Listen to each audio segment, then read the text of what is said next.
धनगर समाजाला अनुसूचित जमाती प्रवर्गात समाविष्ट करून आरक्षण देण्यात यावं या मागणीसाठी सकल धनगर समाज क्रांती मोर्चा या संघटनेच्या वतीने विभागीय आयुक्त कार्यालयासमोर आंदोलन करण्यात आलं।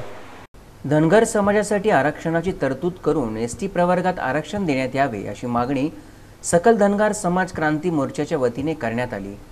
मुख्यमंत्री देवेंद्र फडणवीस यांनी दिलेल्या निवेदनात धनगर समाजाने टाटा इन्स्टिट्यूट ऑफ सोशल सायन्सच्या अहवालाचा दाखला देत 1 महिन्याच्या आत आदिवासी अनुसूचित जमातीच्या सवलती देण्यात याव्या अशी मागणी यावेळी करण्यात आली।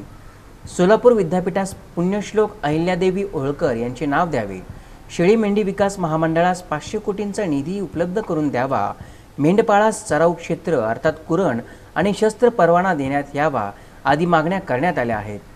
या आंदोलनात दादासाहेब रोकडे, डॉक्टर संदीप घुगरे, संजय फटागडे, सुरेश डोळेझाक, गौतम गवळी, दिनेश साळवे, अविनाश वारकरी, अब्दुल हली कादरी, संदीप घोडके, अमजदभाई आदींनी सहभाग घेतला।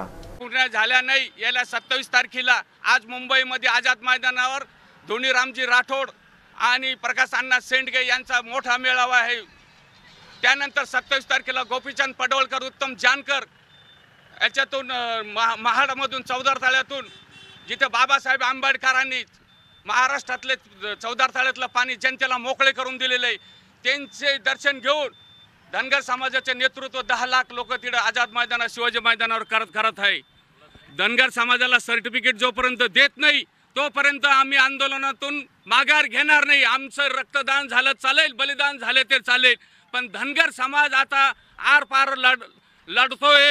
एक तर प्रमाणपत्र द्या, तसं आम्ही मेलो तरी चालेल, पण आंदोलनातून मागे हटणार नाही। हे धनगर समाजाची बेंबीच्या देठापासून विनंती आहे आणि पेटून उठलेला आहे।